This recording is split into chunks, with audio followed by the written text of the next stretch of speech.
president of JBO.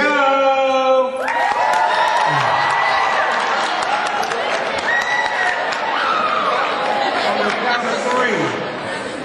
Can I get y'all to stand up and say it with me? Yeah! 1, 2, 3.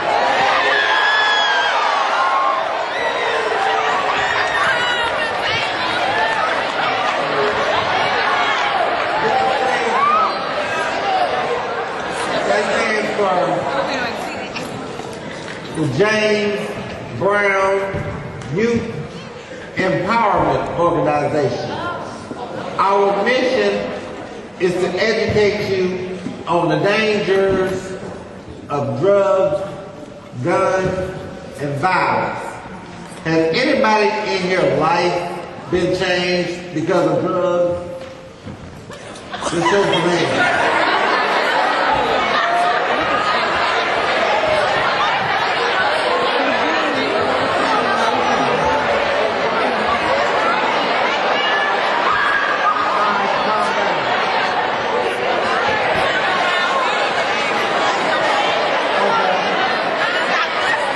Is what made me want to become a motivational speaker. I never wanted to be one. I was comfortable living a life of mediocrity. This is me. I was the club guy. I had all the $700 outfit. I was the life of the party. I was the first one to leave and the first one to be there and the last one to leave. And I did not leave by myself. And we did. So you got that please. Y'all gotta keep it down now. Everybody can't hear my stories. Just please. Hold your comments for yourself, please.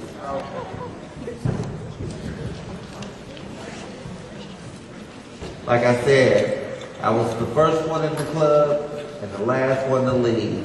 And I did not leave by myself.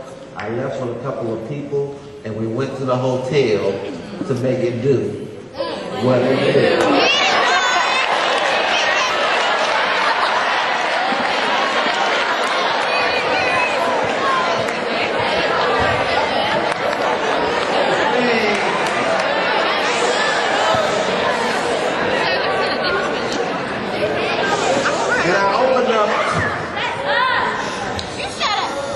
The first strip club in Conyers, which was my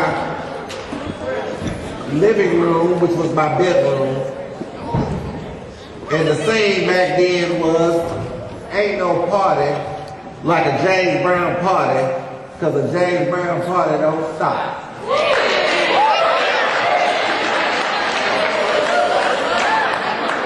Ain't no party, say it one time. Ain't no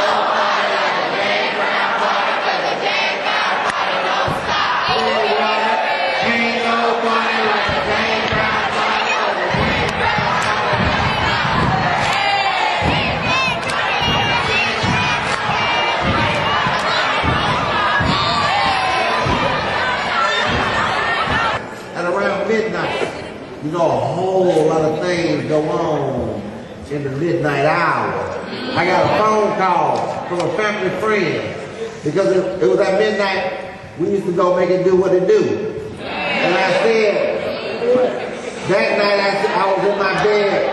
I said, nah, man, I ain't going out tonight. And then I looked at the call ID and it said Rockdale Hospital. I said, what's wrong, man? He said it was my father. My father was a drug dealer, and he went out to make a drug deal. And when he came into the house, he dropped dead of a heart attack in my mother's arms. And when he died, a part of me died. And a few days later, we had the funeral. And I rolled up to the casket.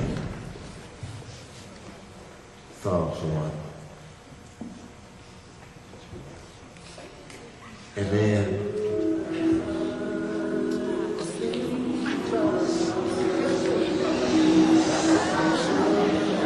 I began to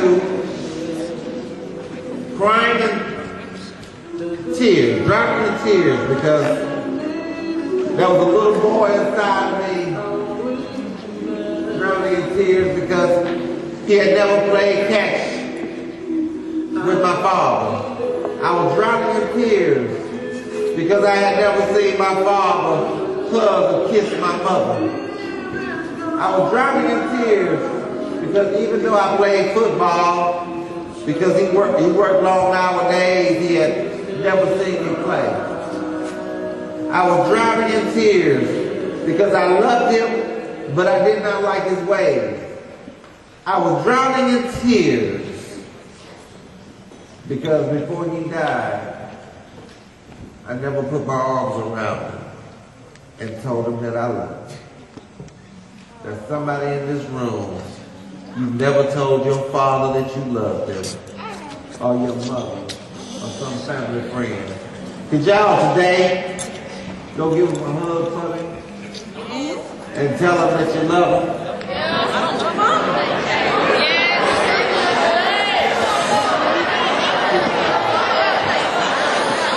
See, if my father was here today, if my daddy was here today, you know what I would do with my daddy?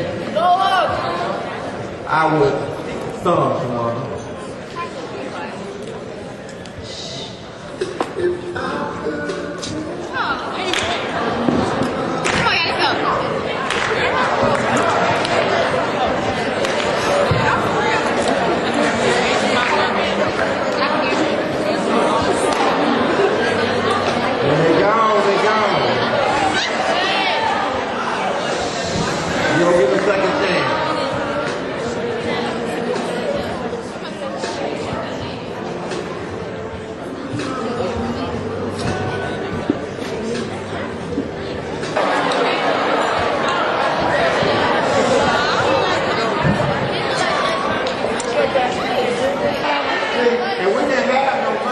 So we used to have to sit out in the driveway and a car go around. That's my car.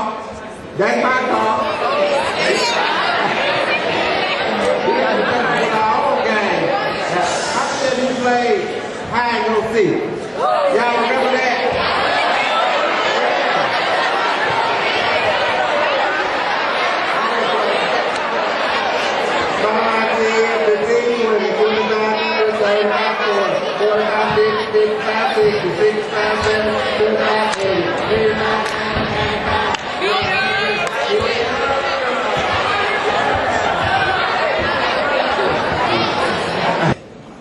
In fact, when James speaks, the passion in his voice permeates the whole room.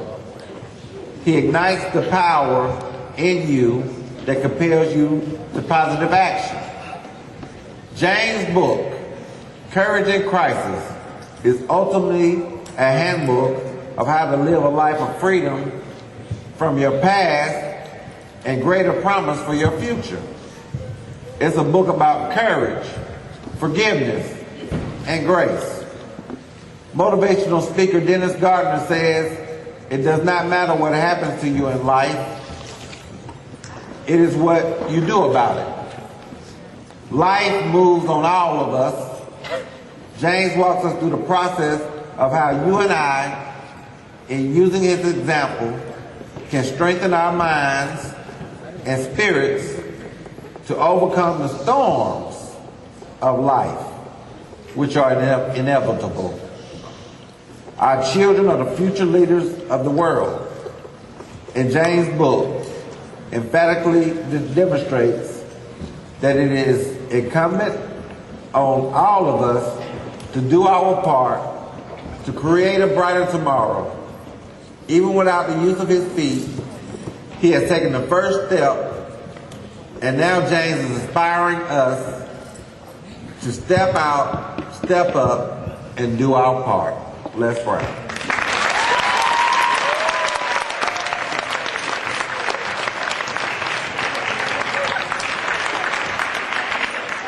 Now my question to you is, If you wrote a book, what would they say about you?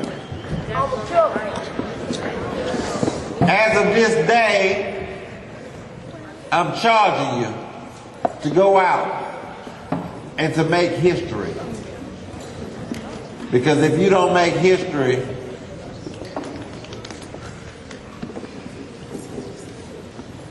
you don't take your part in history, you will be looked at as a failure.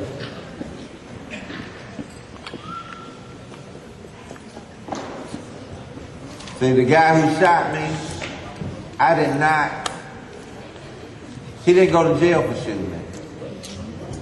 Because when we went to court, I couldn't tell the truth. Because I was afraid that he would come back and shoot my mama.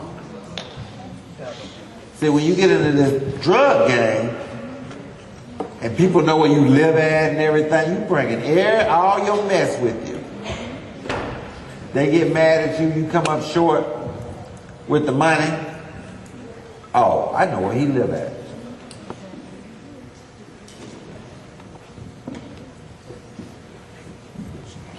So be wise.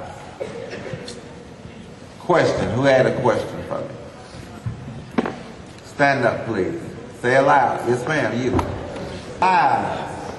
It's about helping one another out. It's about uplifting somebody.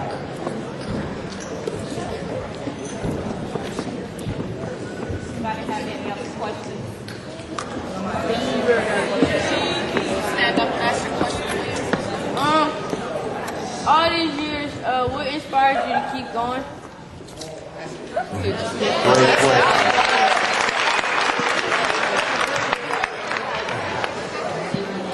I'm very...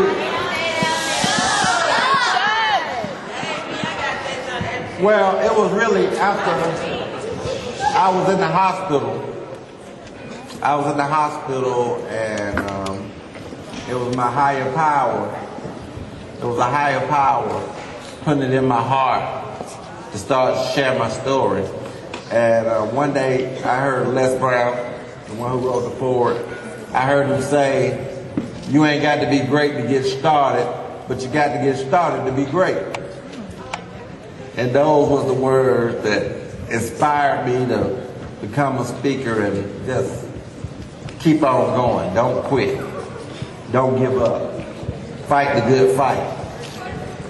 So that's what it was, the words. Words are powerful.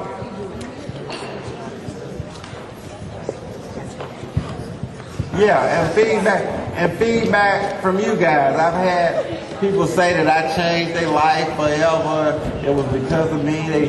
They went to school. It was because they heard my story. They stopped getting in trouble and changed their life. Have I said anything today to change anybody's life?